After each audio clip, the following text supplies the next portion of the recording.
representation from different areas.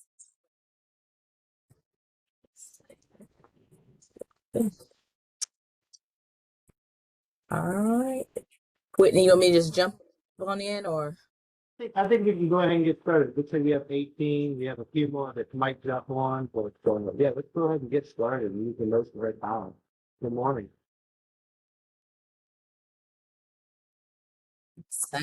Sounds good. Yeah, thank you everybody for joining. I'm glad you were able to make it. Glad I'm able to continue these. Sorry about the hiccup in the change in schedule and stuff, but we had to shift due to some unforeseen circumstances. So hopefully everybody's still excited and engaged about the standards. We talked about a little bit, if you were able to join our seminar past few days, Tuesday and Wednesday, we talked about some standard stuff there too. So hopefully that was good for you, but I want y'all to make the most, I want these sessions to be for you all. And we've broken them up this way to hopefully leave room for Q&A.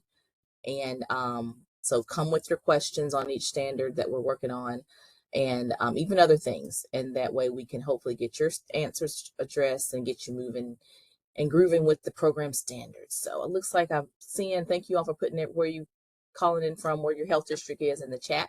That will help me tremendously as I prepare, because I try to kind of see who I've got on the call, and then I kind of know what some of y'all are working on, and those that have grants and things like that and that have received RFFM money. It helps in kind of tailoring what I'm talking about.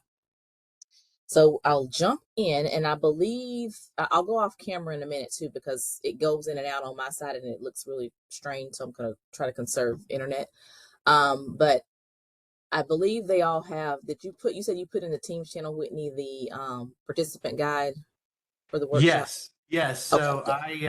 I emailed that out earlier this week.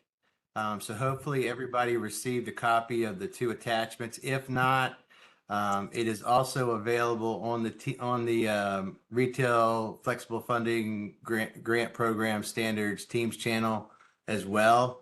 But yeah, one of the documents was a timeline, and the other one is the Administrative Procedures Manual. Yes.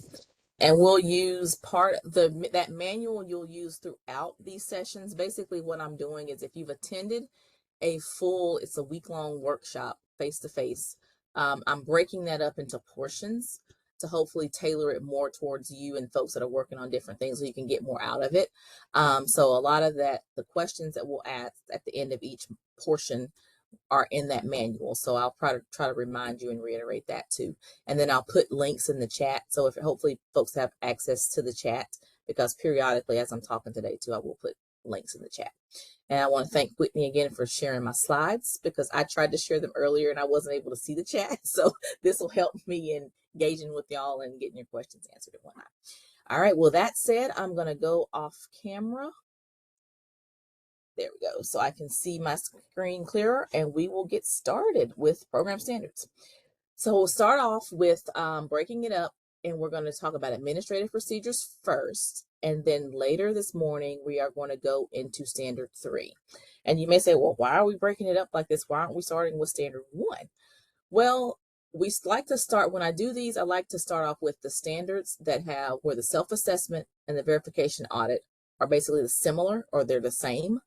And some of the other standards, your self-assessment is conducted one way, and then the verification audit is conducted another way. So those we like to leave towards the end. So as we get later, like early next year, we'll get into some of those. So we'll start with administrative procedures. Next slide, please. This should be, hopefully, those of you that are on the line, and y'all let me know if you can't hear me clearly or anything. Those that are on the line in chats, you can, on the screen, I'm sorry, you should be able to see the website for the program standards. And I'm going to also put that in chat right now, the web listing, just in case you don't have it open. This is the landing page for our retail food program standards. I did not post the link. That's the link. Hold on.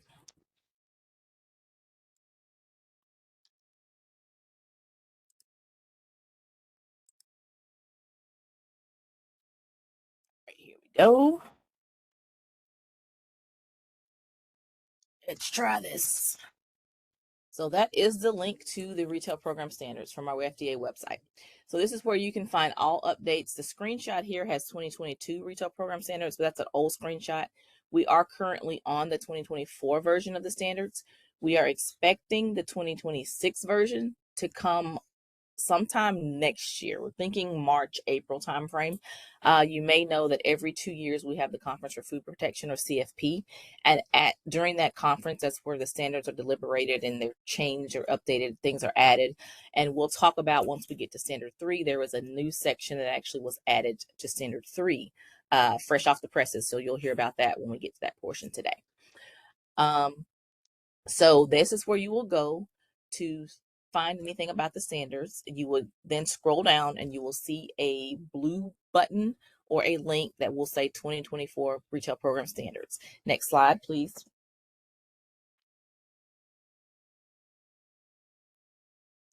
So when you click that button, you will see this on your screen. So this is where you will go to find out anything that talks about introduction to the standards. We have a retail program standards reference system. If you're familiar with the clearinghouse, this is a area where if you can't, like if you come to me with a question and I can't answer it, then we'll submit that question to the clearinghouse. And we'll talk a little bit more later today too about what the clearinghouse is. Clearinghouse kind of provides interpretations or answers on the program standards. If there's questions that aren't clear or that need more clarification, we go to the clearinghouse for those. So clearinghouse document is on there. Retail program standards reference system is just that clearinghouse document in a basically online format. Then we have admin procedures. See what the arrow is pointing out today. That's what we're going to talk about right now. You also have a timeline. We'll get to the retail programs timeline in just a bit as well.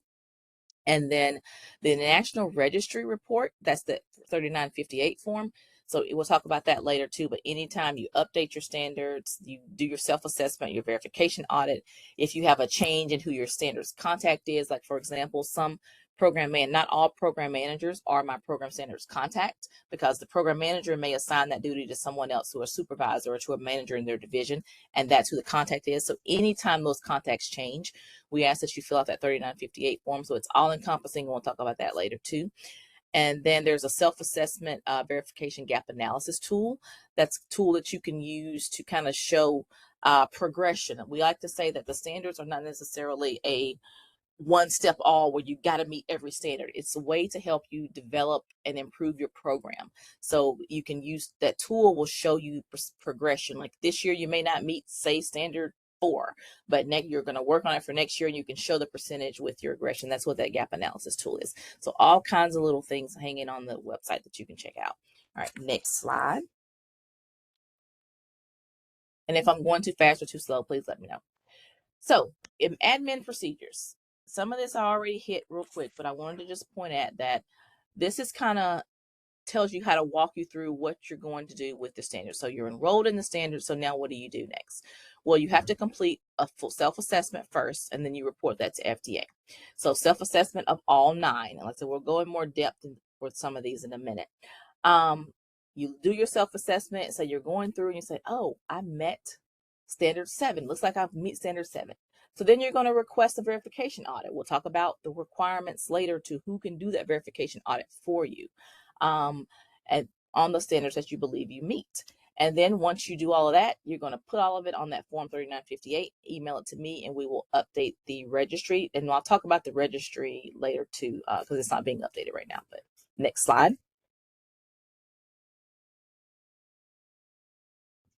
Oh, next slide. There we go. All right, timeline. So you should have received a copy of this timeline, and this can be found on the website. I think Whitney said he emailed it out to you all, and it's on the Teams channel. So this is a kind of, we were trying to come up with a visual to help people understand the cycles and what to report. And because a lot of times us as retail food specialists were getting forms and they weren't filled out clearly, or it wasn't clear what was happening. So this visual was kind of created. It's kind of choppy. Some people like it, some people hate it, but it's the best that the group came up with. So basically for new enrollees, you'll start at that green circle there, your enrollment date. When you first newly enrolled in the standards, you have up to a year to complete what we call your full self-assessment. So if somebody's on the line that's not enrolled in the standards, and I believe the counties that told me that I saw here, all of you all are enrolled. So once you enrolled, you had a year to do your self-assessment. So everybody on the line has probably at least one full self-assessment done. Once you do that full self-assessment, you have 60 months or 5 years to complete that cycle, which means you do your full self-assessment. It's good for 5 years, I like to say. Then it's going to expire. So at the end of that 5 years, you have to do another full self-assessment. Now, in the meantime, in the middle of it, you could be working on the standards, you could update the standards, but at the end of every 5 years, there has to be a full self-assessment done. While you're doing that self-assessment, if you meet those standards, you want to verify those standards. So you'll get them verified as you meet them.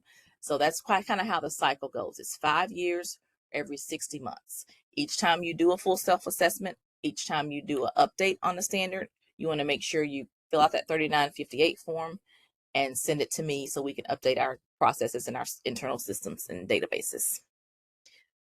So any questions on the timeline? That makes sense.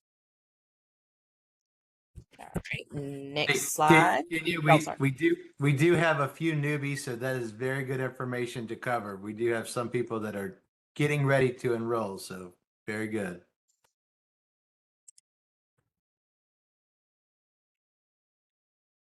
Perfect.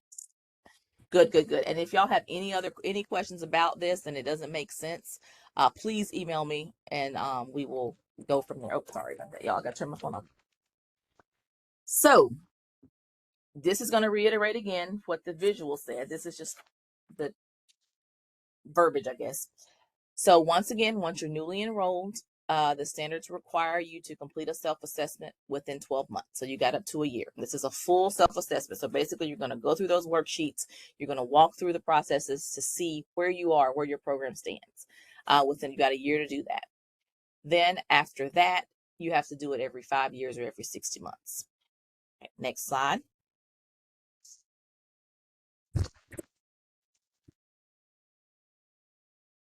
All right, so when you're doing your self-assessment, what are you supposed to use?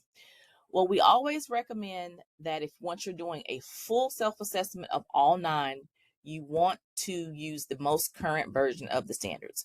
So anybody on the line, like for those new folks that are newly enrolled, you will be using the 2024 version of the standards, and all that information that you need is on the line on the website right now.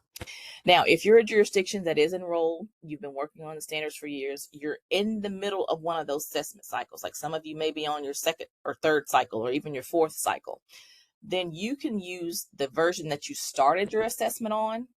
But when you do your next full self-assessment, when that cycle starts over, like if you're going from your 4th cycle to your 5th, you want to then update to the most current version of the standards, if that makes sense. Did I clarify that? If I didn't, please raise your hand or unmute. Say I'm very casual when I'm speaking, so we want to make sure y'all get your answers. So new enrollees will always use the current version of the self-assessment, but once you're newly enrolled, you're now in cycle 1. So any updates, you'll stay on that version. Once you do your new cycle, you will then proceed to the newest version of the standards that's posted online. Okay. In so many terms, that's what this slide is saying. And then all of this info too is in the admin procedures. It's just, we broke it down for these slides. All right, next slide. Hey, Kenya, before we move on, I have a question about that.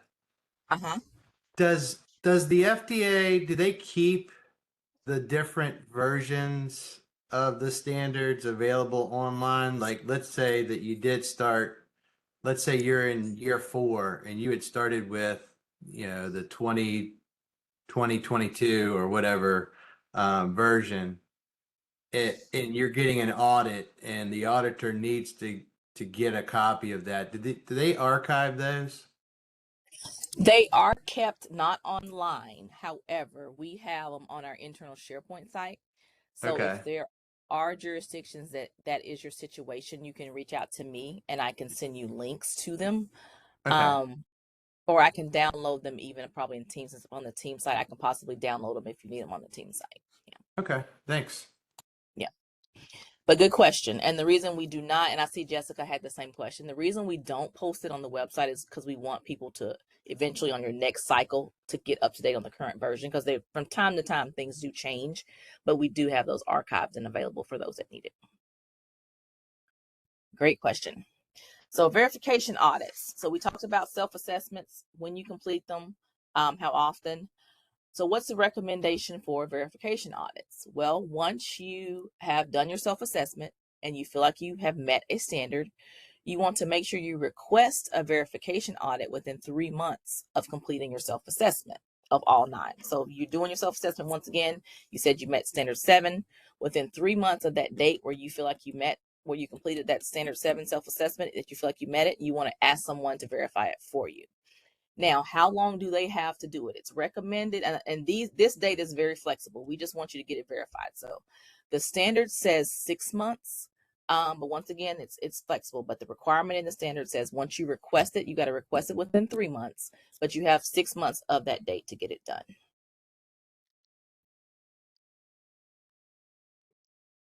Yes, thank you. I think she put the answer in the response. Good. All right, and then it's a point I want to point out here also on verification audits that these can be done in person or virtually. I know now a lot of folks are going that virtual route.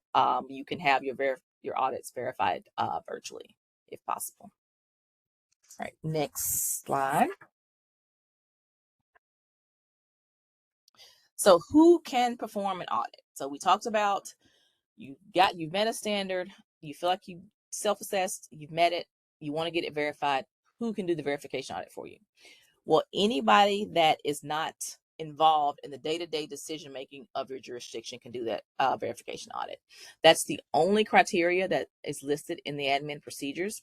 So it can be anybody that's employed by city, county, district, state, federal, tribal, officer, even third party. Any person that does not have any responsibilities for the day-to-day decisions of your jurisdiction can perform that audit. If you need help finding an auditor, we do have a list of, on that 3958, when you fill that out, you'll notice there's a little box that says, would you like to serve as an auditor? And you check yes or no.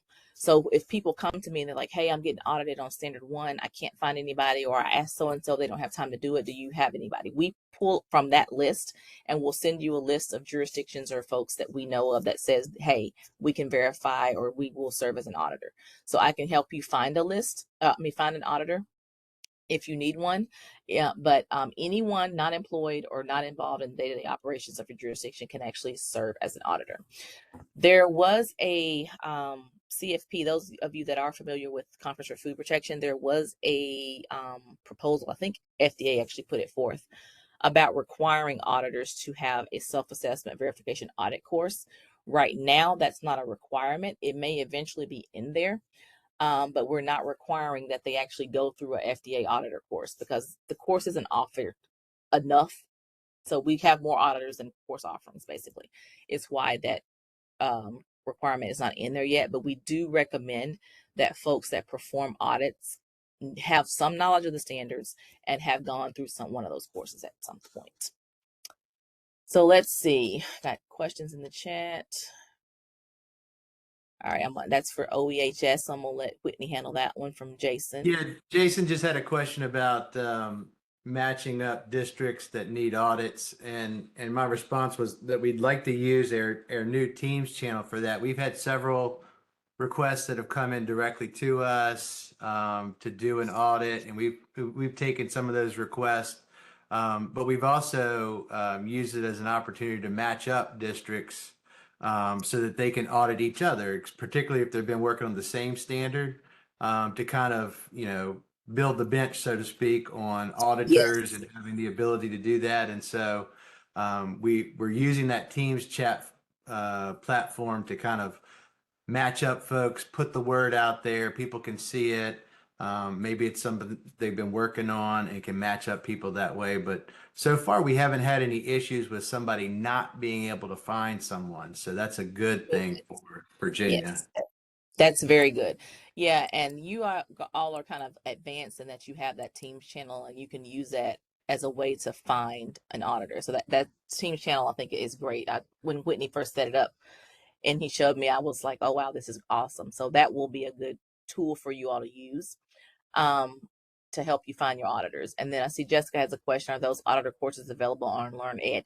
Not yet. We are trying to get those courses on LearnEd, but right now they are not. Thus the reason why that requirement is not in the admin procedures yet. But good question. All right, next slide.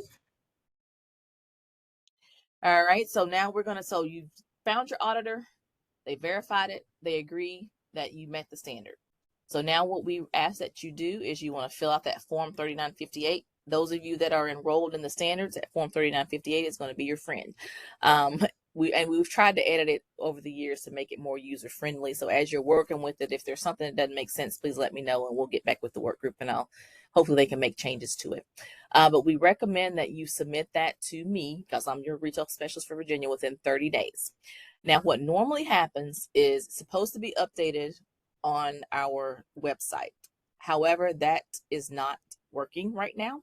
So the web listing, we'll talk about that later, is not current. We don't know when the web listing will be current. So you'll send it to me. We have an internal spreadsheet that we're keeping as a retail food protection team that has the most current updated information. And hopefully sometimes next year, they'll get the online form basically operating work. And what happened was earlier with the layoffs, the folks that had handled that web stuff were let go and they're trying to consolidate all of that. So right now, nobody's been designated to actually update that posting yet. All right, next slide.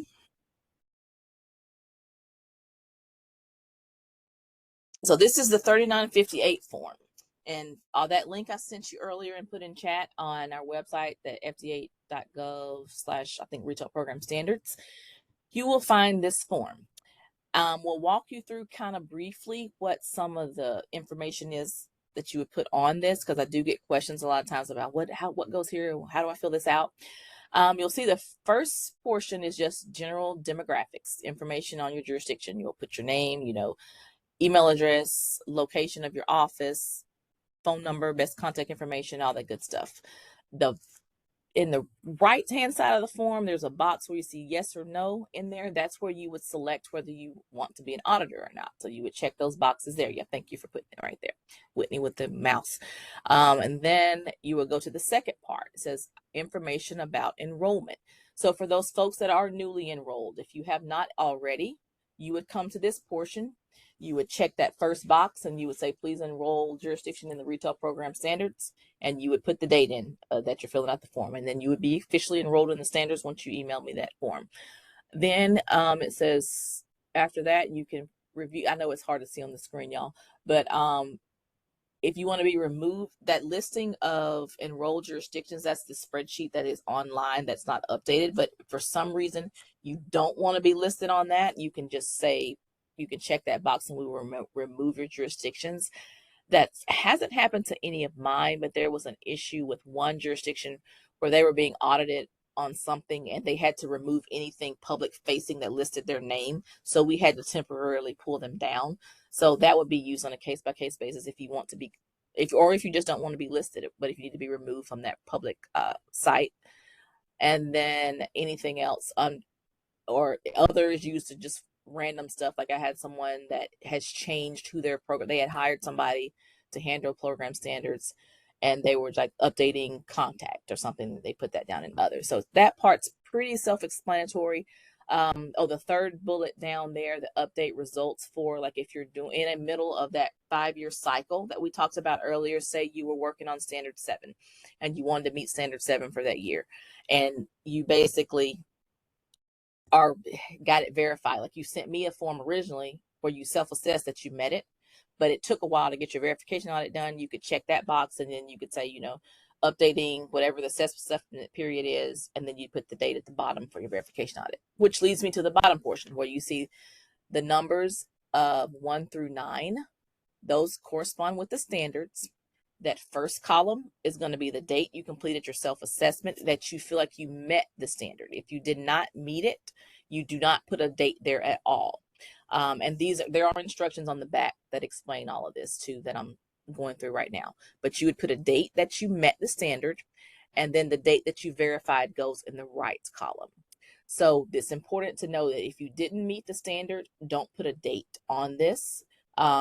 If you just completed a self-assessment of all 9, that box that's right to the left of that chart is where you would put your full self-assessment date. Now, does that make sense? Because this form can be kind of wonky at times. Any questions on that? And if you get to it, like I say, I got an email yesterday from somebody during the seminar, and she was like, I'm filling out the form and I don't understand what this means. You can always reach out and I'll respond, and you can help you with the form also, or you can call me or something like that if it's something that you need to chat about. So that's how you would fill out that form. I ask that you download it. This is a fillable PDF, so I ask if you can save it and email it to me that way, as opposed to at the top of the form you see it says send by email. We're finding that sometimes this does not work correctly, and if you just hit send by email, it wipes off all the information and all I get is a blank form. So it's easier to either download it or print it off, and you can write by hand, or you can download it, you can fill it in and just email it to me. If you write by hand and you want to take a picture and email it, that's perfectly fine too. But just make sure you actually save the form and then email it to me, but don't use that button at the top because it hasn't been working in years and nobody can figure out what's going on. So any questions on the 3958? Kenya, one tip that I've told people is to do the print as a PDF, and that'll usually save it so that then you can email it as well. That's a good tip. I hadn't heard that one. So that's a good tip. Thanks, Whitney. So yeah, print as a PDF, and that will save it in print format, and then you can send it over to me. All right, next slide.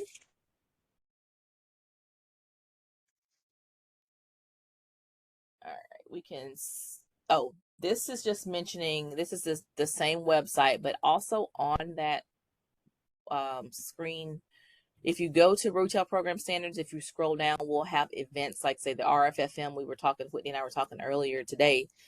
There's going to be a call, I think NEHA's hosting this afternoon, about RFFM stuff. So if we know of any public-facing calls like that, if we know of like the seminar we had yesterday, that I don't think we were able to post that on there, but any training or seminars that we know of will also be posted on that landing page. There is a section where you can click on events, training, seminars. If we have national offerings of this self-assessment verification audit course, that will be posted there also. So that landing page, you can get to a lot of information.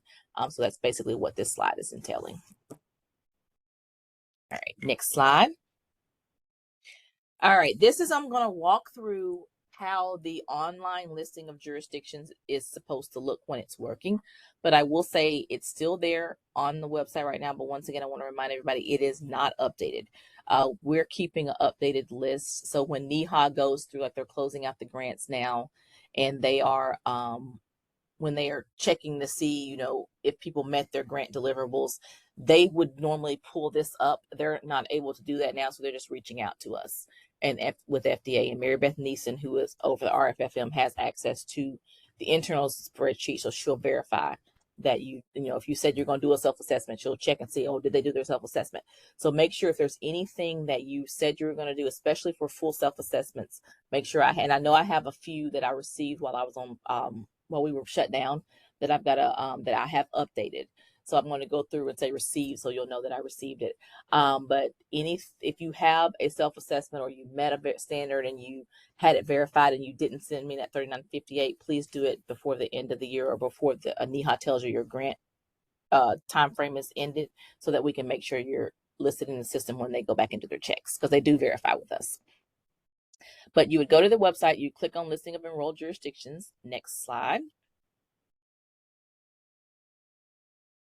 And then it will look something like this. It'll pull up an Excel spreadsheet, and you will basically scroll down to Virginia, and you click on Virginia, and then I think in our example it shows Alaska. So next slide. So we're pretending we clicked on Alaska, and it looks something like this. So basically it shows all of the agencies that are enrolled in the state, in the jurisdiction, and it shows you what self-assessment that period is, that cycle I talked about earlier.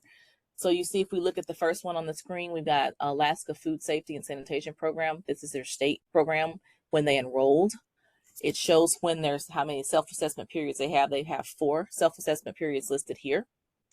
And then when their full self-assessment date was completed. So that full self-assessment date is the standard, all 9.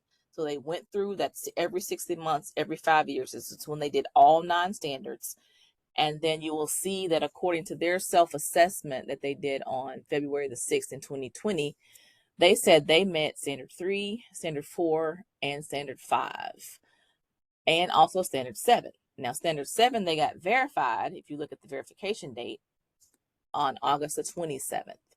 The other 3, they haven't gotten verified yet. So that's very important. With that, just shows you how it looks out. Like I say, I told you earlier, we want you to get it verified in 6 months, but you see here, theirs wasn't fully completed with verification. It won't hurt. I don't know what happened, what the situations was, but we just encourage you to get it verified. But if you don't, it's no big deal, as long as you're working on the standards. So that's kind of what the screenshot would look like. Next slide. All right, so what about a dispute? So say you have found you an auditor, you self-assessed, said I met this standard. You found you an auditor, your auditor says, hey, I don't think you met the standard, and you don't agree. So what should you do? Well, first step, you want to contact me. This has happened to, I know I had a jurisdiction in, I don't think it's happened in any Virginia jurisdictions I've worked with, but I know in Maryland we had a situation where they had contacted an auditor. Auditor looked at their audit, and it was, they said you didn't meet it, but the state was like, we met it. So they contacted me, and I basically looked at what happens was they send me, basically I do a kind of mini verification myself to see what was going on. And there was a step in there that was overlooked by the state. So I unfortunately did have to agree with the verification auditor that they did not meet that particular standard. So what we did was we basically we had a phone call with the state, and I sat down and I was like, okay, let's come up with an action plan. They actually had already come up with steps that they were going to do to meet the standard. So these things happen. They set up a plan because they did want to really, really meet this one because it was one of the ones that they were focusing on, and they ended up meeting it by the end of the year. So it didn't, it ended up panning out okay. But I wanted to put this in here to let you know there is a way you can do dispute resolution, and they ended up meeting the standard and all things were fine. We didn't remove their self-assessment from the jurisdiction, from the listing or anything like that. But we worked through getting them to meet the standard, and they ended up meeting the standard by the calendar year. And so that worked out great for them. I haven't had a situation, next slide. The next step also with dispute resolution that's listed in the administrative procedures deals with reaching out to the clearinghouse. Now, I'll start with telling you what the makeup of the clearinghouse is composed of. There are there's 3 total FDA people on the clearinghouse. There's 2 retail food specialists. I'm one of them. And then there is a retail food specialist, Alicia Johnson, who is from Colorado. She recently, I guess about 6 months ago, she joined the clearinghouse because our previous member of the clearinghouse retired. It was David Engelskirchen. He was the other retail specialist, but he retired. So Alicia stepped in when David retired. And then we have 1 member from, used to be called CFSAN Policy Branch. Now it's Division of Retail Food Protection, Policy Research and Risk Assessment, formerly CFSAN. So we have 1 member from there. If you're familiar with CFP, it used to be Robert Sudler, but now it is Rebecca Vogt, because she was from the state of Michigan. She's in our policy branch now, and she is our CFSAN member on the clearinghouse. So we have, or old CFSAN member. So we have 3 FDA folks, and then we have 6 representatives from jurisdictions across the U.S. We try to keep it even, where we have 2 state, 2 local, and 2 tribal. It's been hard to get tribal members, but we actually have a tribal. We just appointed a tribal person, I guess, a few months ago. So we do have a tribal representative now, and we're made up of, there's 3 from a state. I cannot remember all of the states, but there's Kansas, there was Iowa, and I believe it was Washington. And then we have 3 local folks as well. So clearinghouse meets periodically when we get questions. We meet quarterly anyway, but if we get, like, if somebody submits an interpretation question to the clearinghouse, we'll meet more often to finalize or get an answer for that question. But we have regular quarterly meetings, and then clearinghouse can also be used as a dispute resolution. process. Now, I've been on Clearinghouse since, I guess, 2018-ish. And since the time I've been on there, we've never gotten a dispute from someone on an audit. But just letting you know, the Clearinghouse is there. If you can't, finalize the dispute by working with your retail food specialist, the Clearinghouse is another option to submit disputes if you don't agree with your audit results. Next slide. So how do you request a dispute from the Clearinghouse? Well, you want to make sure 30 days after your audit is done, if you don't agree with it, you can't get it rectified by talking to your retail food specialist. You want to submit a written request explaining the issue of your dispute, why you feel like you met the audit, but they say you didn't. You want to include a copy of your verification report. You want to include any documentation or anything that will basically support your findings. And then what will happen is the clearinghouse will then reach out to you. We'll reach out to the auditor and we'll try to set up a meeting. Next slide. Like I said, this is all how it's supposed to work because to my knowledge, it's never actually happened. Then we'll set a date and time, but this is in our procedures. We have SOPs that say all this also. So we'll set a date and time for you all. We'll have a conference call. We'll talk about what's going on. We'll listen to both sides. We may ask questions of both of you to try to get clarification. And then the clearinghouse will meet separately at another time. We'll come up with a decision and then we'll follow back up with both sides. Next slide. And I think that's what that just sums up. But I want to point out here also, getting to the clearinghouse panel decision. Once this clearinghouse makes a decision, then it's final. And I also want to point out, though, that even though there's 3 FDA people on the clearinghouse, FDA as a whole, we only get 1 vote on any issue. Even on interpretations, when we do dispute resolutions, FDA's votes counts as 1. So me, Alicia, and Becky have to agree because our vote is one vote. That's it. And then the rest of the members will have 1 vote. All right, next slide. So when is a verification audit required? Just want to reiterate, after your initial self-assessment, if you feel like you've done that self-assessment, you feel like you meet those standards, we encourage you to get that standard verified within 12 months. That's for your initial. So for those new folks, newly enrolled, you want to get it verified within 12 months. After that, we recommend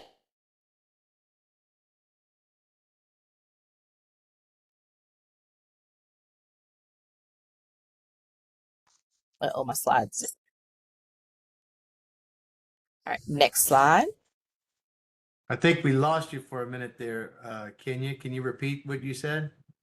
Okay, yeah, I don't know what happened. My screen blanked. Yeah, so I just want to repeat verification audits, just to reiterate.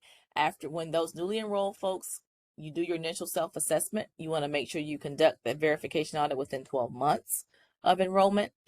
And if you claim to meet 1 or more of the standards, and then after that, your cycle is every 60 months or every 5 years. Recommend requesting it within 3 months, but you technically have up to 6 months to get it verified. All right, so in that procedures or participant guide that was emailed out to you, and does everyone have it? If not, I can put one in chat. I don't know if I can download documents. So hopefully you can pull that procedures up. Raise your hand if if you don't have access to that manual email Whitney emailed out. All right, I'm not seeing any hands. Whitney, you see any on your end? Looking, I see Mary Lewis has her hand up. Okay. Let me see if I can add the document. Let me see. Or I don't know, Because is there a link to it maybe from the web that you could put in the it's chat? not, unfortunately, because it's from our actual course, so we don't have it posted on the website. So I'm happy to I can forward the email to who needs the document.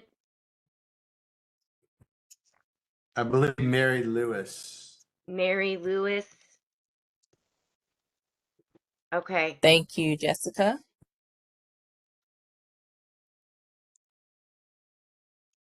So we will get that over to Mary, because we're going to go through some questions. Let me put my chat back up. I lost y'all. It looks like she's got it. So thanks. Okay. So in that document, it should be a PDF. Open it in Adobe, and I believe it's fillable. It should have the fillable portion.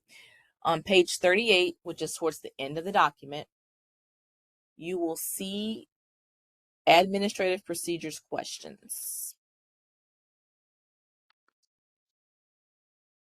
So what I want to ask you to do, it starts on page 38 for you all.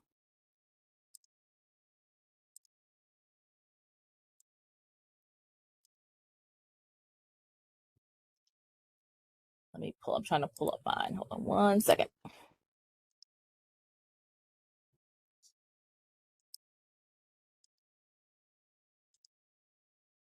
So if you look at those questions on page 38, you will see, like for instance, question 1, it says information. If you see that word information in quotes, that means that basically the answer for that question can be found in that administrative procedures document.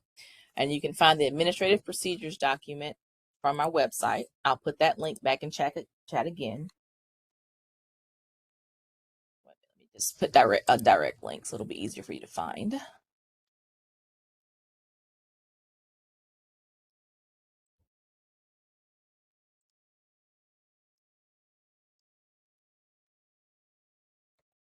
That link should be the administrative procedures document.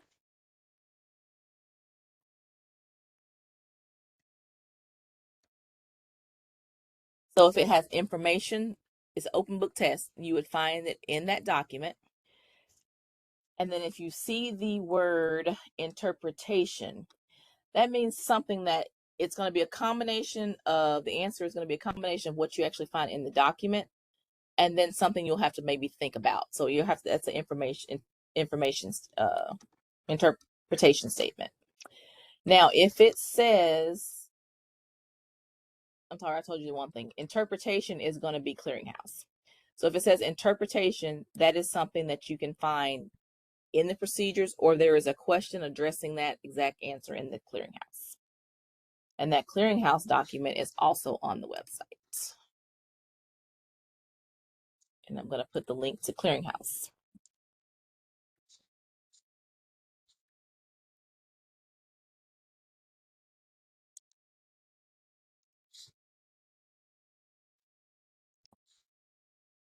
All right, generally when we're face to face, I would break y'all up into groups and you all could work together. So if you're in a group with your peers,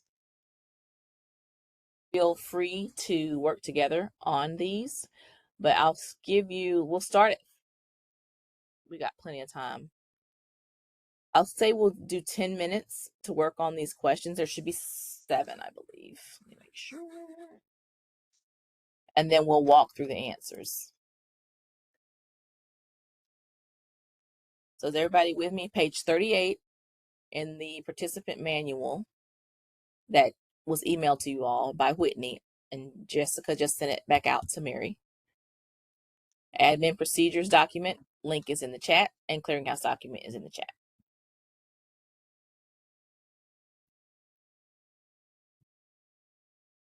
All right, I'll give you about 10 minutes. I'll check in on you at the halfway mark.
right, how are y'all coming?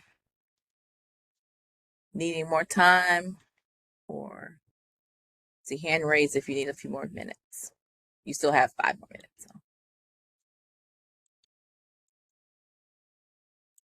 We have one hand up.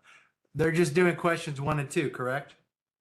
Oh no, do all 7. I'm sorry, do All all 7. 7. Okay, all 7 questions. Thanks.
All right, let's jump in everybody should be close to being done. If not, we're going to talk through the answers anyway.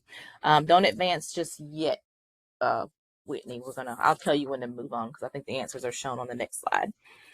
So I'll read the question, but then I want y'all to you can unmute, feel free. Y'all know me, I like folks to talk at me, and this is a safe space. We're all here to learn. So no judgment here. We want to make sure everybody understands the point. So feel free to unmute and talk, or you can put in the chat what you think the answer is. So for the first question that you see on page 38 in your participant manual, somebody beat me to it. It says, to maintain enrollment in these standards, a jurisdiction should complete a self-assessment of all 9 standards within how many months of enrollment? And I see 12 months is already in the chat. So they were on it. See a couple 12 months. All right. Everybody agree? 12 months. Okay. Sounds like 12 months is it. Let's go to question 2, and then we'll see what the answer is. So a jurisdiction has completed its first self-assessment of all 9. When should the jurisdiction plan to conduct their next self-assessment of all 9?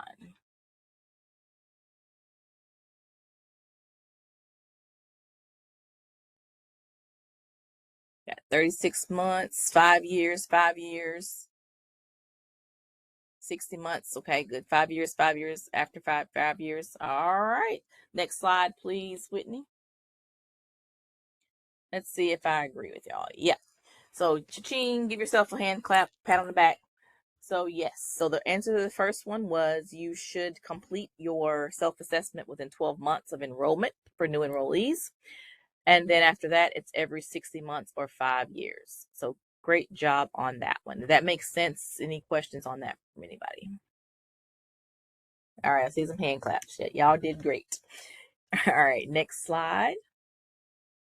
So next question number 3 says, what version of the standards must be used by jurisdiction in the process of updating a completed self-assessment or conducting a subsequent self-assessment? What version? This one may be easier if you unmute and talk through because it'll be a lot to type unless you copy and paste. Okay, Diane says same or newer, initial version for update, newest version for subsequents. Good. Good. All right, next slide. Let's see if y'all are right, if I agree with you. That is correct. So the most recent version should be completed when you're doing your initial self-assessment or a required self-assessment, which is every 5 years or 60 months. And then if you're just updating a standard, you can use the version that you started your standard on. So good. Same one or newer. All right, does that make sense? All right, next slide. Question number 4. A jurisdiction has completed a self-assessment and they self-report that they met standards 3 and standard 7. If the jurisdiction adheres to the program standards admin procedures, it should arrange for a verification audit of standard 3 and 7 within what time frame of having reported meeting them? And then what time frame should the verification audit be completed? So what time frame should it be reported and what time frame should it be completed in? You have to request it within what time frame, and then it should be done in what? All right, let's see. 3 months and 6 months. 3 months requested, 3 months. Yep. Y'all were listening. You're listening and you know where to find it. Good. Next slide. That is correct. So 3 months, you want to request that verification audit, and then you want to aim to get it completed within the 6 months. And just a reminder, it can be done virtually or on site. Next slide. Question 5. Who can serve? Let's see. Go to the right one. Okay. Who can serve as a verification auditor responsible for confirming the results of a jurisdiction self-assessment? So who can you ask to be your auditor?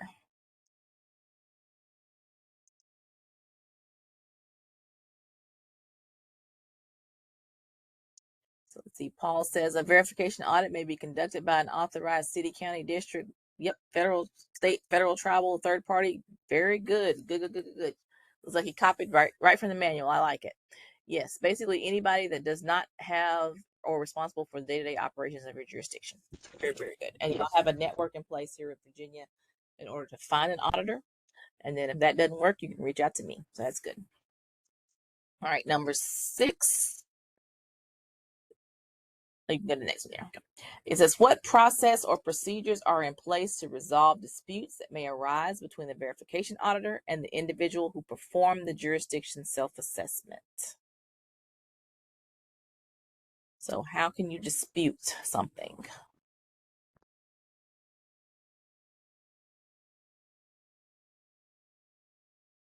Yeah, yep, contact me. Start there. Exactly. Start with your retail food specialist. Any other answers for that one? That is the answer. And if we can't resolve it, or if I can't help you, what do we do? Yep, clearinghouse. Good. Nice job, Iris. Nice job, Paul. Contact me or clearinghouse. And last but not least, last question. One more slide. Question 7. Now, this is a long one. Make you think a little bit.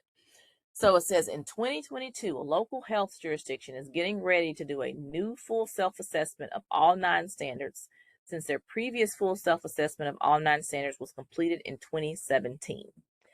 In 2020, they meet standard 3, and they reported a successful verification audit. They sent an email to their retail food specialist asking the following. Since they met and passed the standard 3 audit in 2020, does that mean they don't need to do an updated self-assessment for standard 3 right now and can just do a self-assessment of the rest of the standards since standard 3 was done in 2020? So what do y'all think?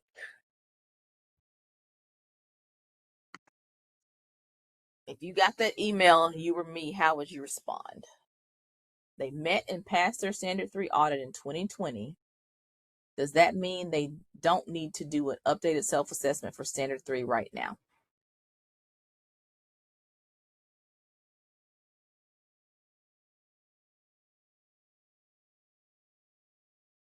That one's tricky. Any guesses?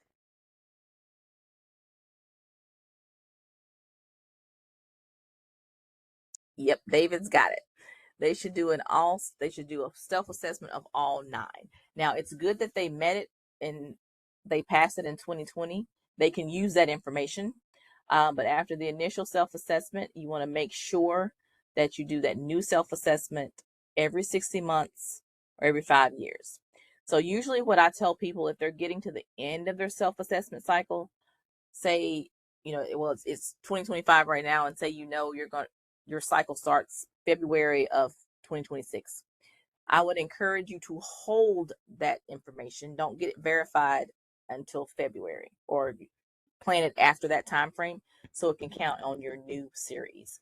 Because what happens a lot of times, people wait till their cycle starts and then you have to do it all over again. So you should technically do an all standard self-assessment, or full self-assessment of all 9 for this answer. Make sense? That one's kind of tricky. And I see, yep, all since it's 5 years. Yep. All right, any questions on that? What you got on admin procedures? That exercise and those questions are pretty much, you find the answers in the manual itself and the procedures itself. But as we work through some of these other modules and other standards, we're actually, like when we get to standard 2, I'll actually give you a file and you have to do a verification audit. It's going to be hard to do virtually, so I'm going to try to send that one ahead of time so you'll know. But it's basically, will teach you how to walk through the standards with these. So any admin procedures questions, we'll take like a 5-minute break if y'all need to go to the restroom or get water, and then we'll start with standard 3. Any questions though before we take a little short break? All right, I'm not seeing any questions in the chat. Okay, I don't see anything either. All right, well, I've got 11:03. Let's start back, and we'll hit standard 3. We'll start back at 11:08. I'll see y'all in a little bit.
All right, everybody back. Welcome back. And Whitney, if you wouldn't mind starting, I probably should have told you before we went to break, the standard 3 slide deck for me, please. We're going to dive right. Will do. Give me one Thank second. I'll get the slides up. It's all good. And so hopefully y'all are getting something out of this and it's making sense. Like I say, please feel free to ask questions as we're going along, and then at the end, so we can make sure you get the information you need. I know sometimes the program standards seem like they're daunting and there's a lot, but it's really not if you just break it down piece by piece. All right, so standard 3, I like to think is one of those that's a good, thanks Jessica, it's very informative. It's one of those good ones to start with. And I mentioned earlier in the class today that standard 3 is one of, we want to start, I'm starting with the standards where the self-assessment and the verification audit are similar or the same. Like I said, there are a few of them that have nuances that you do something different in the verification audit that you don't do in the self-assessment. But for standard 3, the form is basically the same thing. There's not a worksheet and things like that. So we'll start with that one, with this one. And standard 3, I like to start because it's a good one that most departments, and it involves things that you're already probably doing. So this is a good one to hear about, especially if you're newer in the standards, because it's something that you're already doing pretty much, I'm pretty sure. So let's go to the next slide. Once again, this is just going on the website. You will see that you can find standard 3 if you scroll down on the retail program standards landing page. You will check standard 3 and you will see that it lists the top bullet. If you were to click on that on the website, is going to be just the background behind the standard, what the requirements are. It'll give you all that detail. Then the second bullet you see is that self-assessment and verification audit form. And if anyone has worked with standard 3 before, you are familiar with this form. I'll show you on the next slide. It's going to be a screenshot of it. But there are no accompanying worksheets with this standard. So it's just that self-assessment and verification audit form. That's all you need. And next slide. Okay, so conducting the self-assessment. Let's go to the next one. I don't know why this one's here. It's just an extra title. All right, so here's that form I was talking about. So if you were to pull up that form, you don't have to right now, but if you were working on standard 3, you're doing your self-assessment, you're like, I want to see where we stand on standard 3. You'll notice the top portion of the form deals with the program self-assessment summary. So it's going to deal with all the background information. One more click for me, Whitney. A green box is going to come up on the screen. So you're going to put in all your background information as your self-assessment. And then when you get finished going through the elements that we'll get through on another slide, you'll see that it says self-assessment indicates that the jurisdiction meets the standard 3. So this is where you will put yes or no. If you feel like you meet it, you will put yes. If you don't, you'll put no. Now, if you put yes here and you feel like you meet it, this is where you're going to go out now and you're going to request that it gets verified. One more click for me, please.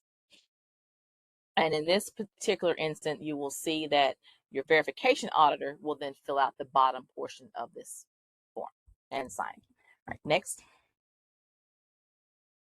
So what are some elements of standard 3? What are the things that standard 3 is looking for your jurisdiction and regulatory agency to have? Well, you will notice, one more click for me, if you take a look at the criteria box, the first column, you see in bold, we have numbers 1, 2, and 3. This just lists part of them. This standard has 7. Used to be 6. I got used to saying 7 now. But it's going to take a look at how is your inspection form designed. Number 2 is risk assignment categories, and number 3 is inspection frequency. All right, one more click for me. So when you're working through this worksheet, you're going to go down each one of those elements, and then you're going to basically, this is the self-assessment portion. You're going to put an X or a check mark or whatever you want to do, a sticker or whatever, to say whether you feel like you met this or not. One more click. I want to point out this comment button here.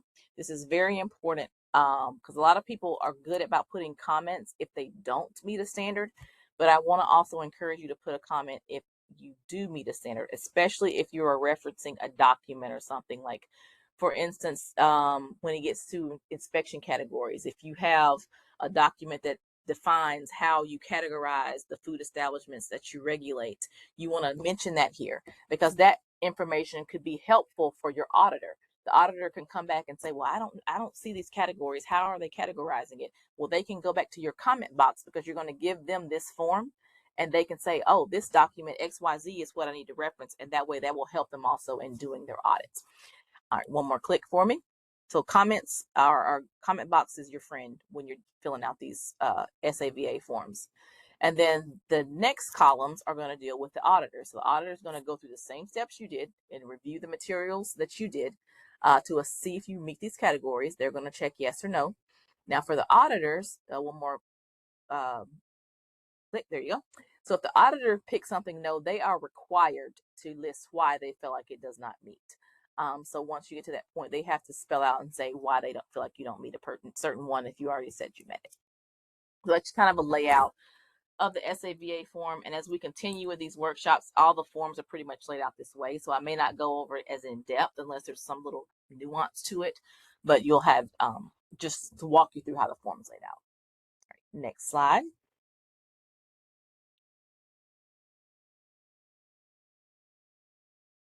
All right, this just shows the other portion of the form. It shows elements 4, 5, and 6. And we're going to go through all of these in detail in a few minutes. So I'm not going to go over it right now. Next slide. And then number 7 is the new one that was added, dealing with plan reviews. If you're familiar with CFP, and if you listen to any of the deliberations over there in person, unfortunately, we couldn't make it in person. And I'm so excited to go. I wanted to go so bad. But plan review was added to standard 7. This was something that was brought up at CFP. And this is just general information. It's another part of the form where if you have other notes or other items that you think would be good for your staff to know, or especially for your auditor to know, you could basically list those documents in here. That's what it's for. Just any notes that you think would be helpful. Okay, so what is Standard 3 assessing? Standard 3 wants to determine, and the intent of Standard 3 is to make sure that your inspection program is focusing on those risk factors and those food code interventions, that you're seeking immediate corrective actions when those risk factors are out of control, and that you are helping and building on food safety management systems to control those public health interventions and risk factors. So basically, Standard 3 is going to help you, I like to say, focus on what counts. It's going to make sure you're spending the majority of your time in those inspections focusing on those risk factors. Next slide. That's the intent and goal of Standard 3. That's why I say it's a good one to start with, especially in Virginia, because I know you guys do focus on and have a risk-based inspection approach to your inspections. So these are the 7 core criteria that I just kind of hit over earlier for Standard 3. In order to meet Standard 3, you have to meet these criteria. We're going to talk about your inspection form design, your risk assessment categories, frequency of inspections, corrective action policies, variance requests, verification and validation of HACCP plans, and then plan review policy, once again, is new. All right, I'm going to go over these in detail, so I'm not going to hit them too hard. Let's see. So we'll start with the inspection form design. You can click to the next slide for me. So step 1, it's probably going to highlight, then you can just go ahead. One more click. Thank you. So y'all know, if those of you that have been around me long enough know, whenever this is in the presentation, I'm going to ask the question. So Standard 3 wants you to have your inspection form designed so that you are focusing on those foodborne illness risk factors. CDC tells us there are 5 foodborne illness risk factors. Somebody tell me what those are. You can put it in chat. You can unmute. What are the 5 foodborne illness risk factors? And I know it's some DSOs on the line. What are the things that are commonly cause foodborne illness? 5 CDC foodborne illness risk factors. Anybody? I'll give you a hint to start you off. Oh, unsafe sources, that's one. Approved source, all right. What else? What's our other one? Unsafe sources and approved source are the same. That's one. 4 more. Personal hygiene, there you go. You got 2, all right. Y'all on a roll. Can I get the other three? Cook temps. There you go. Inadequate cooking. All right. Contaminated equipment. Y'all are on it. And holding temps. Yay. Cha-ching. You got it. Woo. I need some I'm sure there's a reaction somewhere, but so click for me, Whitney. So good job for you all.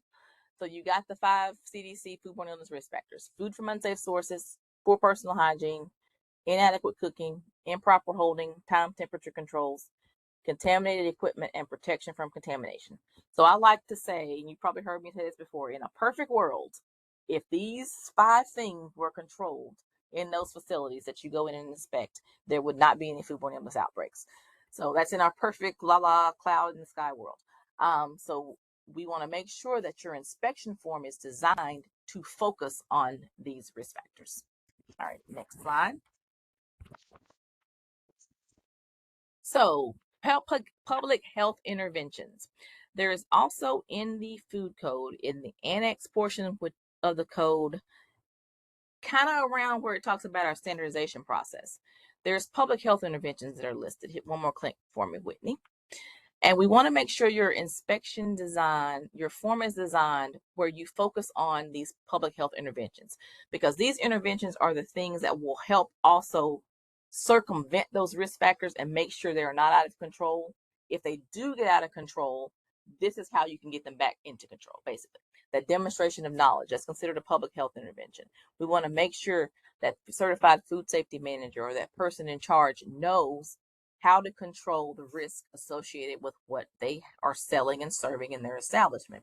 For example, like if I have a facility that's just predominantly serves fried chicken, they don't handle any beef, I don't expect that facility to know, or that person in charge to know, about E. coli or how to handle E. coli if they're predominantly dealing with chicken, because we know salmonella is our main hazard of concern. So you want to make sure that demonstration of knowledge is there. Do they know cooking temperatures? Do they know proper storage hierarchy for the products that they have? Employee health policies.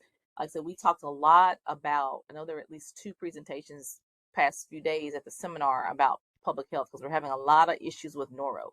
And I tell people all the time that noro, if you look at the procedure for hand washing is not gonna, it gives you a 4-log reduction, but noro is so easily transmitted and it's such a virulent virus that hand washing will not get rid of it completely.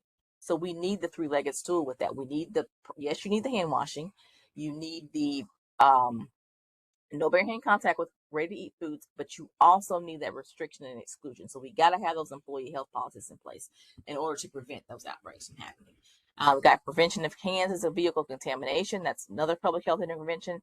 Time temperature relationships and consumer advisories for undercooking products. So these are just some. There's others that are listed also in the annex, but these are some public health interventions. And you want to make sure your inspection form has these on there in terms of corrective actions, or in terms of, demonstrating the knowledge and things like that. All right, next slide. So what should the form look like? Well, we recommend that it has what we call the in, out, not observed, and not applicable. The in, out, NO, and NA. You want to make sure you have this criteria on your form. You want to make sure your inspectors are able to, or EHSs are able to go in there and check in and out. We'll talk about that a little bit. You don't want to just have it automatically populated if for your public health intervention or for your risk factors. If it's an electronic form, you want to make sure they can physically read and make the selection for these. So in, out, NO, and NA is recommended. And there's also an example in the food code of a form. And I believe most jurisdictions in Virginia, if not all, use the recommended form from FDA on this. So y'all should be good to go in form design. And that's in Annex 7. Next slide. So what else should your inspection form have? So you want to make sure you're able to document compliance and enforcement activities. So the other slide kind of dealt with compliance if they're in. If they're out, you want to document anything you do corrective action wise or enforcement wise. Hit enter for me, or one more click. You want to make sure you're able to document what corrective actions were done on site, if corrective actions were done on site or not. You want to have some electronic systems or have blank fields where you can write in what was done. You know, they discarded food, or they reheated the product to 165, or they if it was cooling, they started cooling process over again, stuff like that. You want to make sure, or they transferred it from a thicker container to a smaller. You want to be able to document what those corrective actions were on that. And that's what this part of the form design is dealing with. It does allow for compliance and enforcement activities. Standard 3 does allow you to have canned statements if it's an EIS or electronic inspection system for corrective actions. You can have a listing where folks can go in and check things. And it's also recommended that you have plan a procedure in place, or SOP, for planned follow-up inspection. So you'll know when you're supposed to follow up on something if they're unable to correct it on site. Next slide. All right, we can go to one more click. So that was inspection form design. Now we're going to get into risk assignment categories. And before I go too far, any questions on inspection form design? All right, let's go to the next slide. So what are risk assessment categories? Well, Standard 3 tells us that you are required to basically group your establishments into at least 3 risk categories. Those of you familiar with the food code may know that in Annex 5 of the food code, there is a chart that will basically, and I'll show you that in a second, that has 4 risk categories. But all this standard requires is for you to have all of your establishments assigned into 3 risk categories. For example, I know when I worked local public health, we had 3. We didn't use 4, we had 3. And our risk category 1 was low risk. There were things like convenience stores, or things that didn't have any TCS food products, or maybe they just opened a package and nuked it in the microwave, something like that. That would be a risk category 1. And then a risk category 2, think typical fast food places. So there was places like, quick serve, your typical McDonald's, Burger King, Popeyes, things like that. They're going to cook and serve immediately. And then your risk type 3 categories were those with more complex things. So you're going to get more full service restaurants here. You're going to have a lot of cooking, pot holding, cooling, a lot of your, for that jurisdiction I worked with, even our HACCP, those that required HACCP plans were considered a risk type 3. So however you want to group your establishment, but you have to have at least 3 risk groupings for them. Next slide, and this will explain it a little bit better. This is the chart from the Annex 5 of the food code. So this will give you an example of, you can use this if you would like. You can use 4. I know a lot of jurisdictions though that I've worked with in Virginia, or health districts, I think most of you all use 3. You have 1, 2, and 3, and that's perfectly fine, as long as you have some way of grouping the category of where 1 being the lowest risk, and then your highest number will be your highest risk type of facilities. All right, next slide.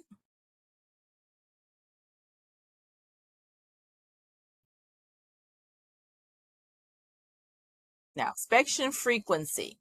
So now we're going to talk about, we talked about form design a little bit, risk category assignment, now inspection frequency. One more click. I'm going to ask you a question.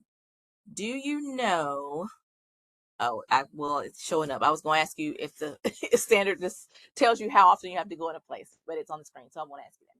But a lot of people don't know, though, that this standard does not recommend your inspection frequency. That is up to you, or up to your state, or whoever assigns or tells you how often you should go in a place. Standard 3 does not get that prescriptive. It leaves it up to you. There is no requirement for a minimum routine inspection frequency for these establishments. In my example earlier, when I worked for local health, I told you we had risk category 1, 2, or 3. We use that designation as the number of inspections. Like, for example, risk category 1s, we would go in once a year. 2s, we went in twice a year. 3s, we went in 3 times a year. If we had places that had good AMC or good active managerial control, we had we use a score-based system. So if they made A's on their last 2 routine inspections, we would actually drop them down a risk in order to eliminate the number of times we had to go in there and inspect them, so we could focus on others. So that's what Standard 3 is going to help you do. That's why I want you to establish a inspection frequency. You come up with what you think will work. With that being said, those that are higher risk categories should be inspected more so than something that is a lower risk of category. That's basically what inspection frequency is saying. Next slide. All right, any questions on inspection frequency, risk categories before we go on to corrective action policies?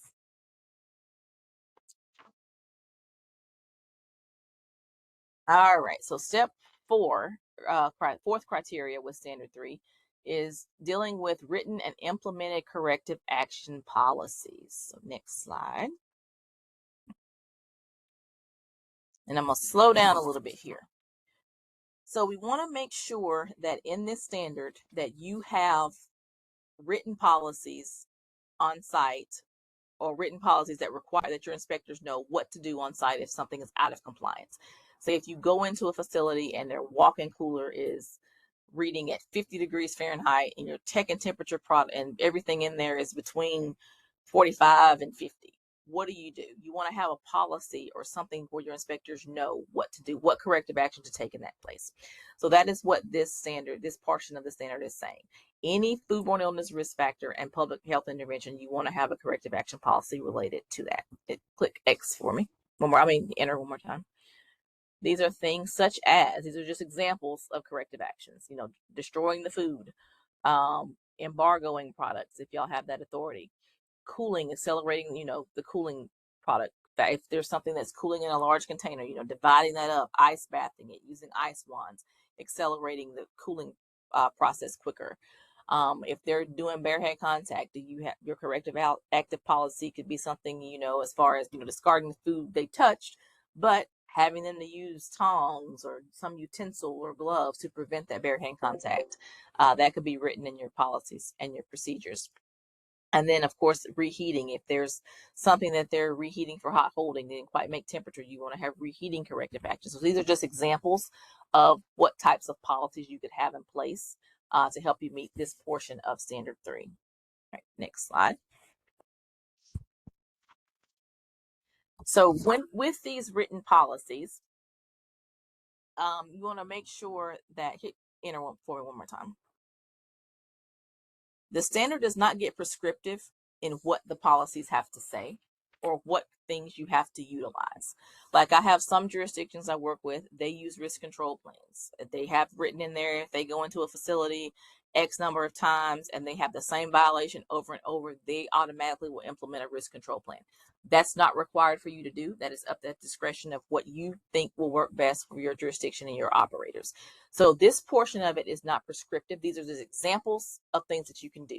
You can utilize risk control plans. You can develop SOPs. You can have them to have menu formulations or modifications. This is pertaining to things like, I use grocery stores with this example a lot, because a lot of times in a lot of, well, y'all don't do groceries. Let me think.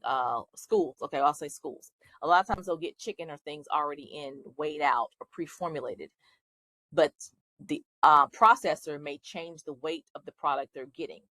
Those fryers are timed a certain way, or those things that they're used to cook are timed. So if they get a large piece of chicken, that 7-minute fry time may not fully cook that product. So having those menu and product formulation modifications as a corrective action or written plan in these facilities will actually help them to basically not have that risk factor of improper cooking. So that's what it means by menu or product formulations. Buyer specs goes along with that also. And then training or consultation inspections, like what is your process for if you go into a facility and they have X number of risk factors out of compliance, what can you do follow up? Can you go in and have a training? Do you do administrative hearings? All of that type of stuff. That's what the training and or consultation inspections are. Next slide. So here, the second part, or the third portion of this step 4, is you want to review your written policy that requires the follow-up to make sure that those actions have been controlled. So basically, you're saying that go in, you have something out of compliance. Your policy says this is what you have to do to correct it. But then you want to follow up to make sure what you had them to correct is being properly followed and implemented. Do you need to switch something? Do you need to trigger? Do you need to change it up a little bit? You may have done a risk control plan for improper cooling. You may have required them to monitor it and to log it, but that's not working, so we're going to try something else. That's what it's basically saying here. You want to continue to follow up and implement any other actions that are needed to help control that risk factor if what you told them originally is not done. So standard 3, the step 4 portion of it, has a lot of policy documentation follow-up type activities. You want to be as clear as you can, give clear directions, be specific on types of observations. I tell people, go to the line of basically saying, or give scenarios. This is what will follow up. This is what I will come back. We had a documentation that said, okay, I'm going to come back in 7 days if this is out of compliance. Like if there's code holding out of compliance, which I don't know anybody. Code holding is a bad example. So we'll say, okay, employee health. If you go into a facility and there is an employee that's visually sick there on site, some jurisdictions may say, I do a follow-up in 2 days. I'm coming back in 2 days to check and make sure that you have no ill employees. I'm going to check your ill employee log, things like that. You want to be as specific and clear as possible so that you can follow up and make sure those risk factors are controlled. All right, next slide. All right, corrective action policies. Any questions on that one? Because that one's a lot and it can get wonky. And it's not, like I say, most of those are it's up to your discretion as the jurisdiction what you want to do. The standard does not get prescriptive. It just tells you have to have a policy in place. Variance requests. Hey, Kenya, I wanted yes. to weigh in just for a second. So for standard 3, it sounds like for written and implemented corrective action policies, that's having the policies in place, but it's not a measure of the actions being carried out. That's another standard, correct? Correct. That is correct. It's just checking where, and I'm glad you brought that up. Thank you for bringing it up, Whitney. It's checking to make sure you have the policy in place. A lot of time, this is one we get a lot of discrepancies on with auditors because they're reviewing what your actual policy says, but that's not what they should be doing. That's over auditing, I say. They're just basically most checking to make sure you have a policy in place to address what that element of the standard says. Thanks, Whitney. Good question for clarification there. Any other questions on that?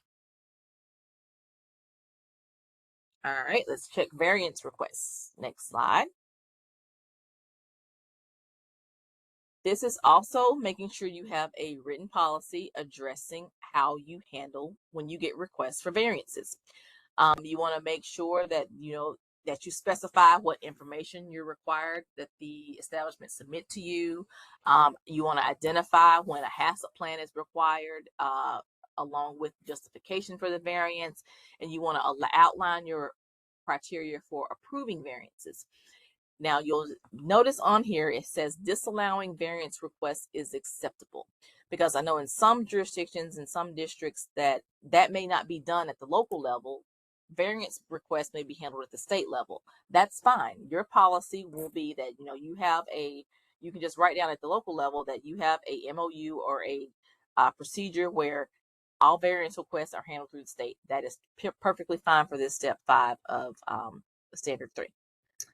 Let's see. It says, are there examples of policies in the clearinghouse doc? Unfortunately, Iris, there are not examples. There is a on Food Shield, and I'll get to that at the end, or I'll go ahead and mention it now. But if you're a member of Food Shield Work Group, there are items in each. There's folders. There's a Program Standards Resource Center in Food Shield, where jurisdictions that have worked through these standards, they will have examples of these policies for folks to use. So I'm not sure, Whitney, do y'all have anything on the team site as far as some of these policies? So we have some folders set up on the team site and individual channels for each of the standards. And so, yeah, that is something that we're looking to build out as people work on different standards and different elements and create policies, to have that as a platform to share those documents, at least within VDH. So, yes.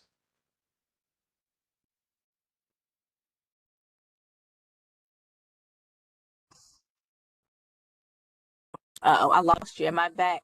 Can y'all hear me? Okay. Yeah, I can hear you. Okay, perfect. My sound went out for a minute. But yeah, Food Shield is a wealth of knowledge, and I see Jessica said she's a fan. I am too. Jim said he's used it.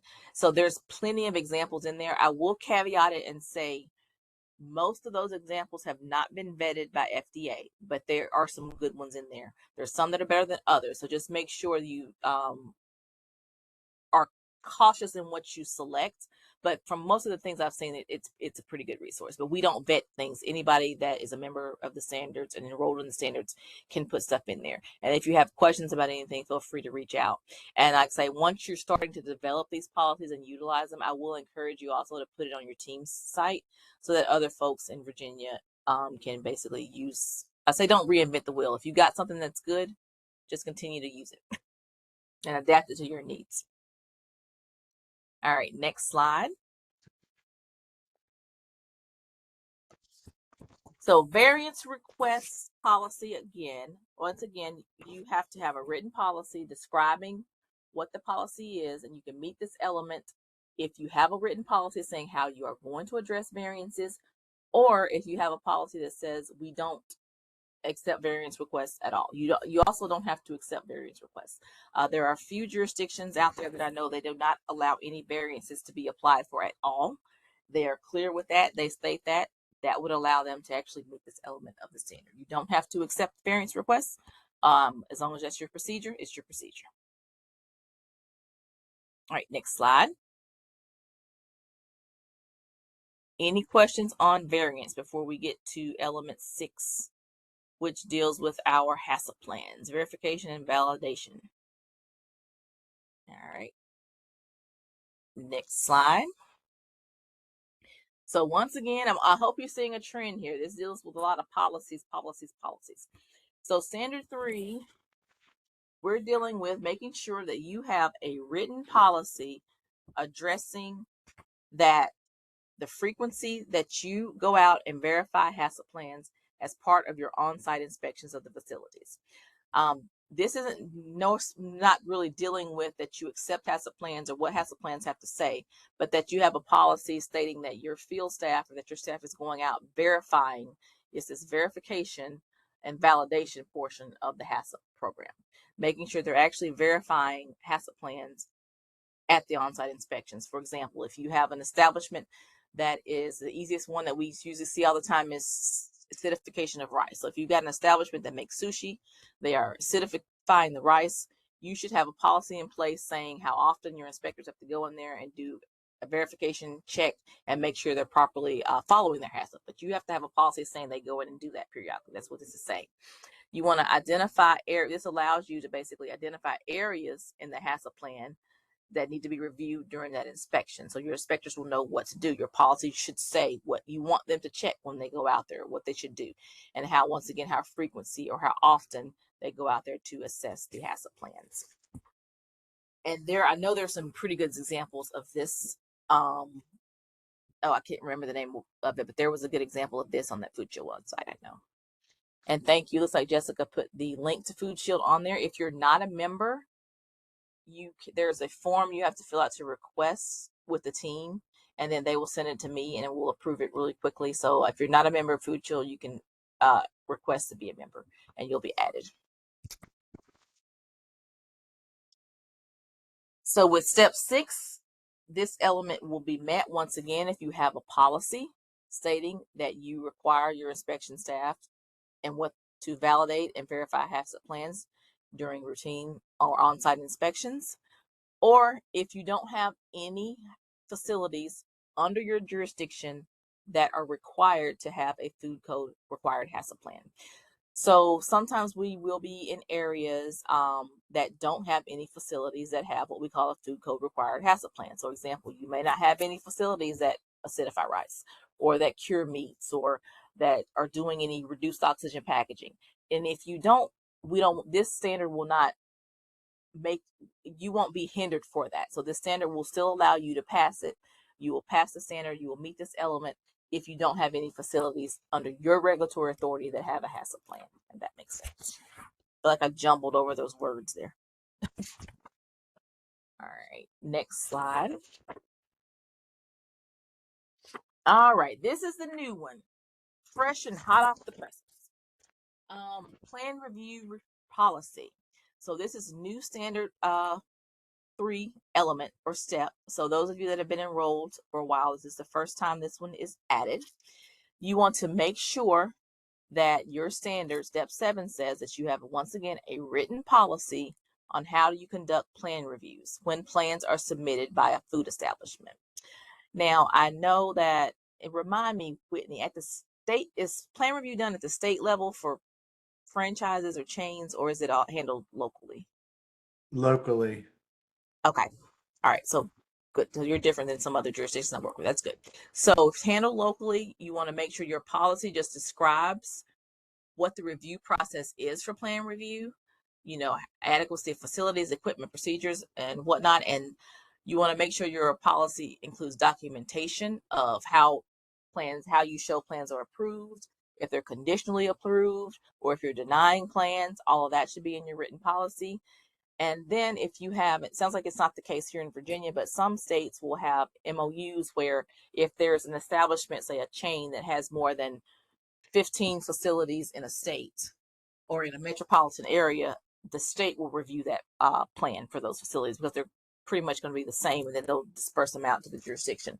If that's the case, you could just have an MOU. Your policy could just be, we have a agreement with X agency. They review plan reviews for, McDonald's because they have more than 50 restaurants in our state, something like that. So if you have an MOU, which I don't think this applies here in this case in Virginia, but this will allow them to meet that step 7 for the plan review policy.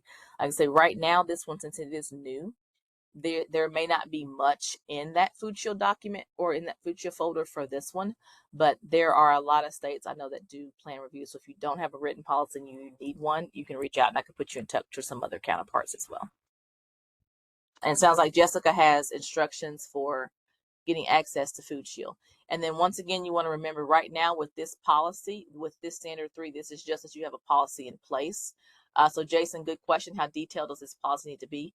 Right now for this standard, your auditor should not be assessing how detailed you are, just that you have a written policy stating, what your review process is and how you are going to approve it conditionally or deny the policies. So they're not going to evaluate the detailedness of it. That should be coming later. So it says, are we talking about going through the plan review question by question? No, not at this point in standard 3.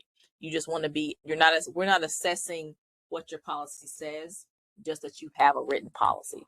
So hopefully that answers your question. And if it doesn't, let me know. So standard 3 will not be assessing how deep your policy is. That's for later. All right, next question. And thank you, Jessica, for putting my answers in the chat. I like that. So once you, excuse me, for standard 7, once you have saw that you or checked to see that you have a written policy that contains those elements as described, and you have or that you have a written agreement or MOU with an external agency, you can determine whether you met this element of the standard. Next slide. All right, so after all of that, you consider performance with all the standards. You'll mark your form some kind of way, and in this case, we're going to say we met everything, so they put all X's under the self-assessment portion. You got it verified, the auditor agreed, and they put X's there. That's what that slide is basically saying. So now we have more questions, and these are going to get a little bit more in depth because they're actually pertaining to the standard. So this is going to be on, let's see. I don't know, Emily, your comment, did you want to expound upon that? I don't know if was that a question or you just putting something in the chat for folks to know. Oh, she put the whole thing in there. Okay, good. So it looks like Emily put some good information on what VDH's written policy for minimum for all districts for plan review. Thank you, thank you. So she helped y'all out there. So in standard 3, in your participant manual, we got some more questions that we're going to go through here. And I believe it's 7 here as well. So you have 7 questions starting on page 18 of that participant guide. So I will give you 10 minutes again. I'll check on you in the halfway mark. I want you to go through these, and we're going to kind of go through them and talk through them just like we did with the administrative procedures questions. We'll see what kind of fun stuff we'll come up with. And if y'all have any questions or something doesn't make sense, we'll discuss it in the debrief. So let's 10 minutes starting now, and do all 7 questions, and then we'll talk about them.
Just checking in, letting y'all know we're about halfway mark on the exercises. So you got about 5 more minutes, but I can give you more if you need.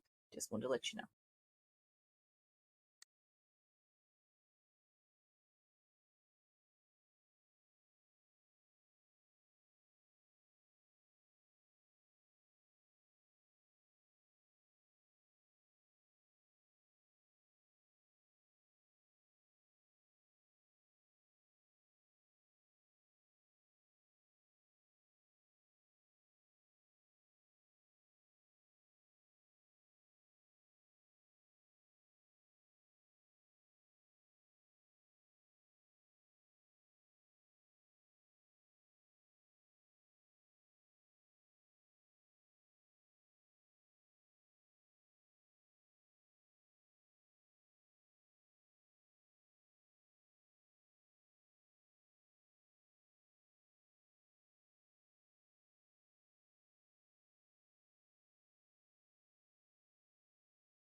All right. How's everybody looking? You need a few more minutes?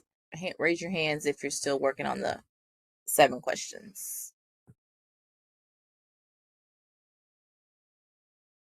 Because we still have plenty of time. I do not see any hands raised, so I think people might be done. All right. Good. Let's walk through these then. And I just realized that the first question I need to update because it's talking about 6 and now we have 7.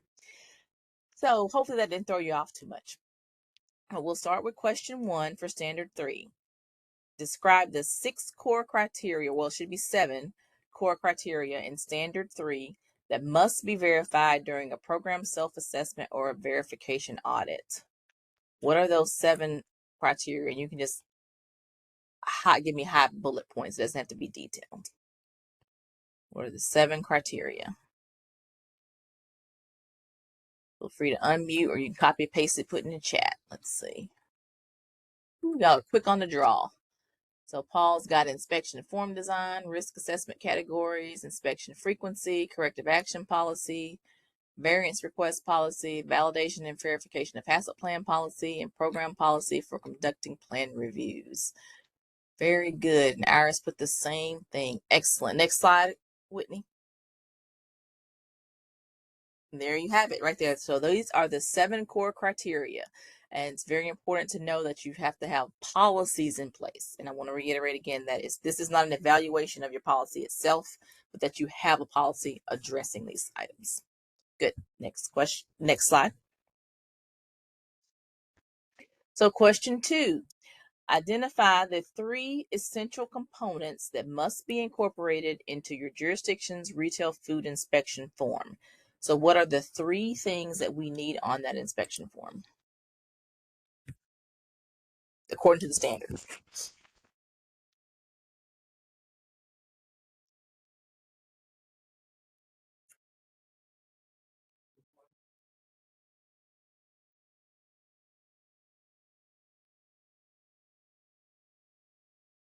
This one's a little tougher. No guesses on this one?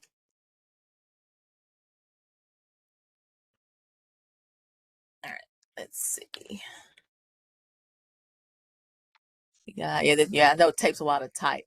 So we've got identification of foodborne illness risk factors and food quality interventions, documentation of the compliance status of each risk factor intervention, and then in compliance, out of compliance, NO/NA. Very good. Jessica's got it there. Looks like Iris has the same thing. Emily's got it. Paul's got it. All right. So yes, we want to clearly identify those risk factors and those interventions. You want to use that marking convention of in, out, NO, and NA, and you want to make sure you document those compliance and those enforcement activities. Nice job. All right, next slide. So question 3. This one, it says the jurisdiction has implemented an automated system, so an electronic system for collecting inspection data using handheld computers. The inspection form used in the database has the in, out, the NO, and the NA markings for each risk factor and public health intervention. Now, for each inspection data item, the system has been programmed to automatically default to in unless the inspector selects a different option. Does this type of automated system meet the standard 3 inspection form criteria? What do y'all think? If you were doing a verification audit and someone said, oh, we've got an electronic system, it automatically defaults to in, would this meet this 10 of the standard? Got Charlotte's no, Mary no, Jim, oh, you're good. Yeah, I agree. No. Iris put maybe. In this case, it is no.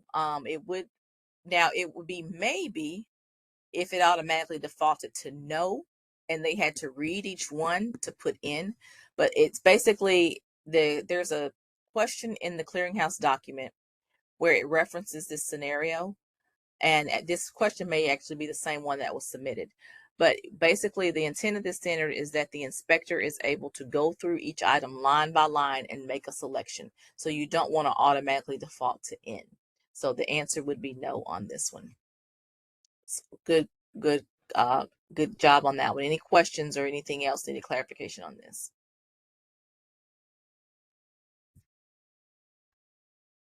All right, next slide. And that's what I just did. We can skip. All right, question 4 is, where am I? Okay. So standard 3 criteria requires that a jurisdiction place their establishments into risk categories. What is the minimum number of risk categories that must be included in the system? And what specific criteria must be used to establish these risk categories? So what's the minimum number of categories we need? 3. Good. Charlotte's got it off the bat. And so what specific criteria do we want to use? This one's a more typing. You can go to the next slide, Whitney, because they don't have to type all of this. So you must have written process for grouping them into 3 categories, which you all got, and you want to base that on their food safety risk. So they can't just randomly say, oh, I want to group. You can't just randomly say, well, I'm going to group my chains as a 3 and then my mom and pops as a 1. It has to be based on food safety risk. That's what it's saying. Make sense? All right, question 5. The jurisdiction's routine inspection frequency must be consistent with the jurisdiction's established risk categories. So what is the standard 3 requirement for a minimum routine inspection frequency? So how often does standard 3 say you have to go in places? And Charlotte says no minimum. Do we agree? Let's see, what's Paul think? Standard 3 does not mandate or require. I agree. Paul says that. Mary says that. Let's see. Determined by jurisdiction. Next slide. I think y'all have it. I agree with y'all. The standard does not specify frequency. That is up to you as the jurisdiction. But you want to make sure it's consistent, though, with your established risk categories. Yep, but it does not mandate it. Very good. Y'all were listening. All right, next slide. So question 6. Standard 3 criteria requires a written and an implemented corrective action policy. What are 3 core components that are to be included in the corrective action policy? So it doesn't specify specifically what the policy says, but there are 3 components that it wants in the policy. What are those components?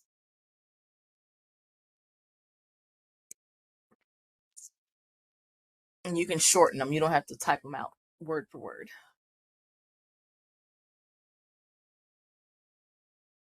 You got on-site correction, long-term control, and follow-ups. Everybody agree with Emily? Y'all know she knows her stuff. All right, next slide. I agree with Emily. And that's a good summary of it too. You want to ensure that the policies have on-site corrective actions, that they have long-term control, and that you have follow-up activities. Nice job. Yeah, some of these answers are long, but that was a good way to make them shorthanded. And last but not least, question 7. Standard 3 criteria requires a written policy that is addressing variance requests related to risk factors and interventions. So tell me, can a jurisdiction that does not review or issue variances meet standard 3 criteria? Yeah, yes, we got a bunch of yeses. Yep, via MOU.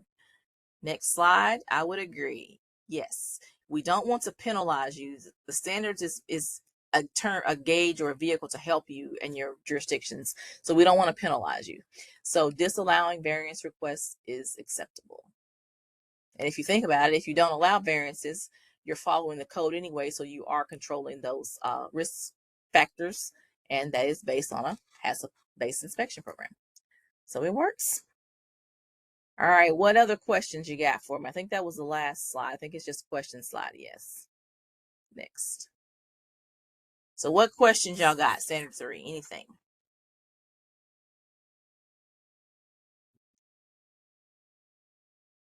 Quiet today.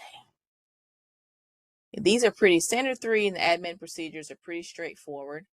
So we don't get many questions on them, but if there's something that pops up and you think about it, once we're done, I think most of y'all have my contacts info. I'll put it in chat just to be sure. Uh-oh. Can y'all still hear me? Yes, we can hear you. Yeah, so for Jason, if you don't have, say, you can reference what your regs say, but your regs are not a policy unless the regs have adopted specific policies and procedures. So yeah, and like I say, it sounds like you may talk amongst your peers and put something in Teams chat. I'm sure somebody I can pull up and see also who has met standard 3 in Virginia. And that may help you also too, because you can, I tell people, don't reinvent the wheel. Take information that folks have already done and just tailor it to your particular jurisdiction. Good question. Anything else? And then I know next time we're going to do standard 7 and 5. Like I say, the exercises are going to get more than these were just questions. Some of them, like I said, we're going to actually review files and you're going to actually look at things. So it'll be a little different depending on what the standard is. And I believe standard 5, Whitney and Jessica remind me. Jessica, weren't you working on standard 5 or was that the one that you were doing? No, I did standard 4. Oh, it was 4. Okay. I remember for, it's one of for them. the state. Yep. Okay. And So I'm going to ping you rolled once we out. get to that one. Okay. Yep, I'm going to ping you to kind of go over that once we get to that one. And so FYI. Well, I had a lot of help, so yes, a lot of you people can on designate. this call. Okay, well, you can designate it out however you want to, but we'll have y'all, since it's more state oriented, we can have folks to talk about that one. Let's say, hopefully this was helpful. We're going to continue. I'm sorry I had to space them out so further. I was trying to get them all done before the end of the year, but let's see, Iris says, can you go back on how to document interventions in the inspection form? So there was a slide, if I'm understanding your question correctly. You just basically have to have some interventions are covered under your specific line items. Like, for example, I know that you guys are on the you haven't adopted the 2022 code yet, but you're on 2017, right? I see head nod. So, for instance, so I know it's like been under review. I've been following it on the website. It's like been under review for like 600 some days. It's crazy. But anyway, there is like your demonstration of knowledge. I know you have a line item on your report to assess that. So that's one of those interventions that's covered. I know in Virginia that you all don't allow bare hand contact with ready to eat food. So you require your establishments to prevent bare hand contact. So that particular line item is already documented on that inspection form. So that's what it means by documenting intervention strategies. If you're utilizing what you guys are, the example inspection form that is actually in the Annex 5, I believe it is, all of that's already there for you. So you don't have to worry about the Iris. Hopefully that answers your question because you're following the FDA recommended form and those interventions are already on there for you. Now it may come into play where you have an electronic system. As long as you upload that form and everything else, you should be okay.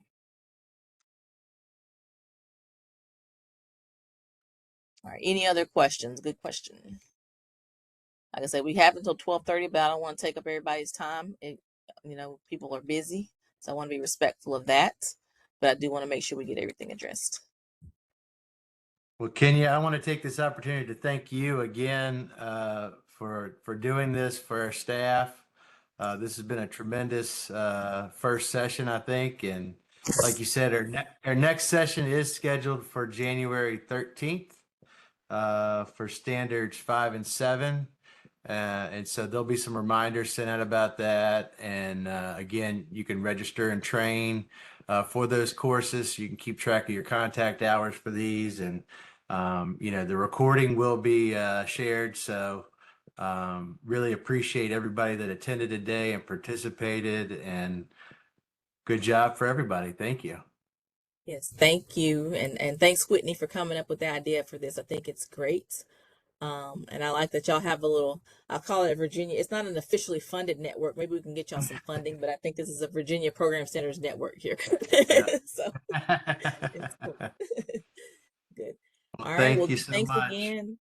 And if I don't talk to everybody before the end of the year, I wish everybody happy holidays. It's the season. Yep. Thank you. Thanks again. Bye.